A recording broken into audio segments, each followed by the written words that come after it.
We went slowly in, and at last we met other torpedo boat destroyers. They were all creeping in together. I think there were 5 that I counted.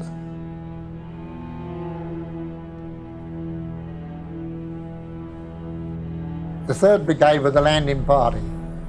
They trained for that.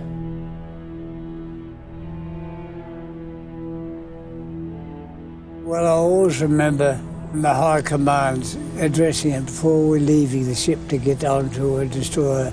He said, well, all I can say is to you that it took a lot of transport to get you here, but I'm afraid it won't be something to get you back. I always remember that.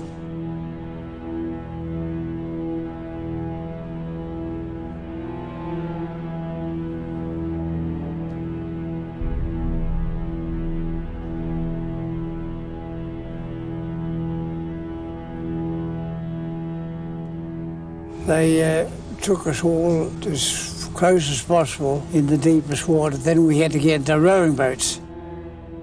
Well, anyhow, the fellas on the shore gave us a cup of coffee and bade us good luck. And with that, we hopped into the rowing boats.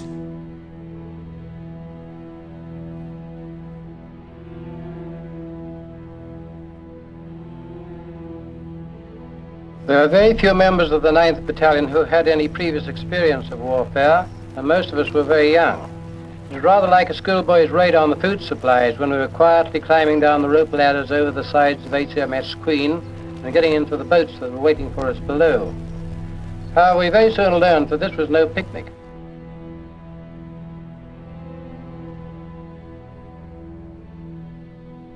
The boats that were waiting were tied together with ropes in strings of 5 or 6, with steam pinnaces pulling each string along. To our anxious ears, it seemed that the engines of these would vibrate the whole world into activity and draw attention to us as we were pulled towards the hills, which we could see outlined against the stars.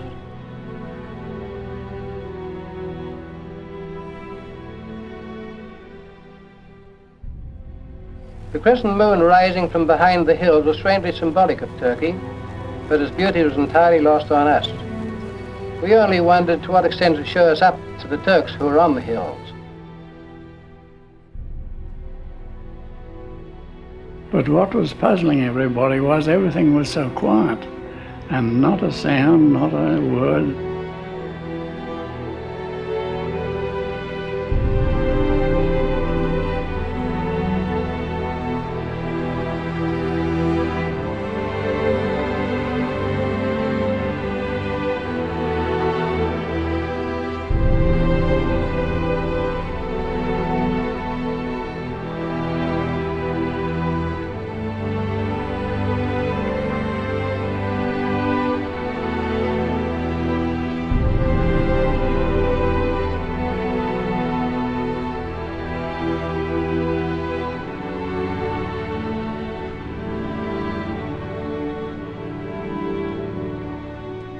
Everything was quiet until about 100 yards from the beach, when some sparks came from the funnel of one of the launches.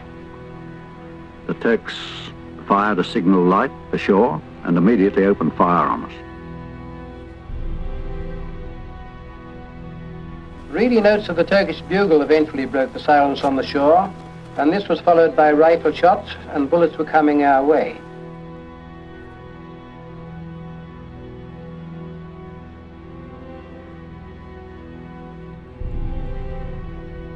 So we went in as close as the destroyer captain could take us. And by this time there was quite a lot of shooting. The bullets were hitting the side of the destroyer and the funnels, and a few fellows got hit on deck.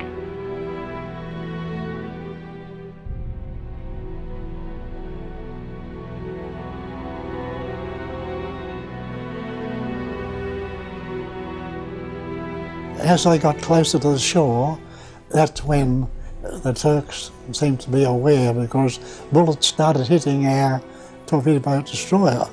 And then the big fort, Gallipoli, opened up with its big guns, and there was a shriek of a shell, and it went clean through the funnel of the destroyer. Never hit anybody and didn't explode, and we were just, 6 feet away, with our mouths open.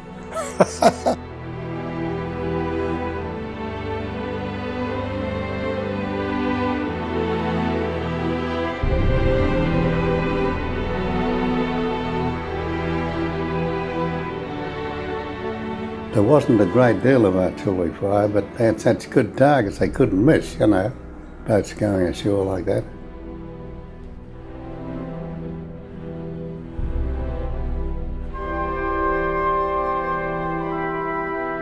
Boats having cut themselves loose from the pinnaces were rowing themselves to the shore, and so we could do nothing but just sit and take it. And then all of a sudden, the order came, take to the shore. Down we went over, and it'd be just about 4 o'clock. Pretty dark. A lot of them got drowned too with the weight of the packs and that.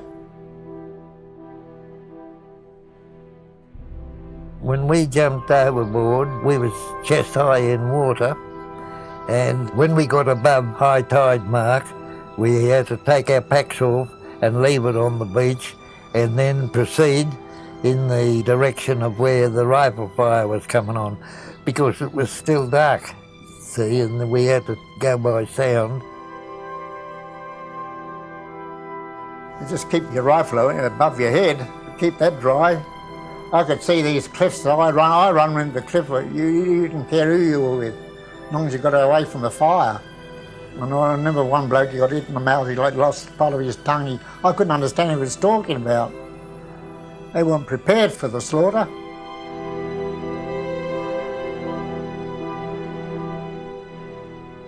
You're only looking after yourself. You couldn't worry about the other bloke. You had to get ashore as quick as you can.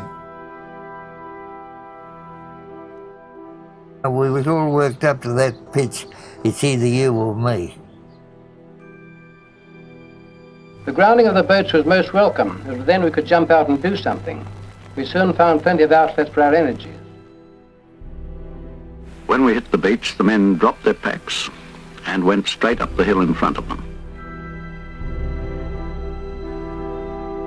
We raced across the sand, and we seemed to meet together fairly well. It was pretty well almost daylight, and we were told to drop our packs there, and that meant we were just carrying ammunition each side, and a bayonet and half a sack, and up we went. Nothing could be more exasperating than the climb up the steep hills. Hardly anybody got to the top with one go. Men were constantly sliding down on those below them and finding themselves in heaps on the beach again. This resulted in units getting all mixed up. Well, there was a precipice like that one we had tried on in Lemnos, and up we went. And when we got to the top, they gave the order to wait. And they sent out a couple of scouts, and the scouts reported that there was a trench about 50 yards ahead with men in it, and then the order came to charge it.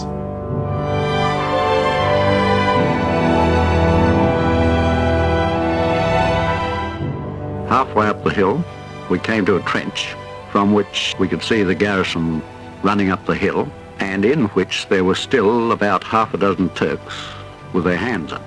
I jumped into the trench on top of one of these fellows, and we'd been instructed to cut the waistbands off the pants of any prisoners we caught and take their belts away. I did this with my man, took some raisins and dried apricots out of his pocket, and went up the hill with the rest of the company. Then there was a lot of places where our fellows had gone through that there were still snipers all up in the various trees, and kept on sniping because they knew the minute they were spotted that they was dead. So they just kept shooting all the time till, killing as many as they could. As we topped the rise, we came under pretty heavy fire. One of my platoon, a man called Bat, was killed beside me. A couple of yards further on, Captain Anir from another company was killed. And as we crossed the plateau, quite a number of others went down. You could see them falling in just getting full light. We had orders not to have any ammunition in our rifles, And all that charge was done without any shooting at all, just bayonet. Well, the element of fear is very much greater with the cold steel. And they reacted to it, and they flew for miles, you know. They really went. I loaded my rifle when we got up to the top, and we started to dig a trench along this top of this ridge.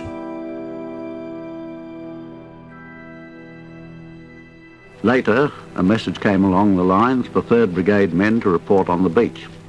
I went down, joined a number of our men there, and we were taken up what was already known as Shrapnel Valley to the hilltop at the far end of the valley, where our men were digging in.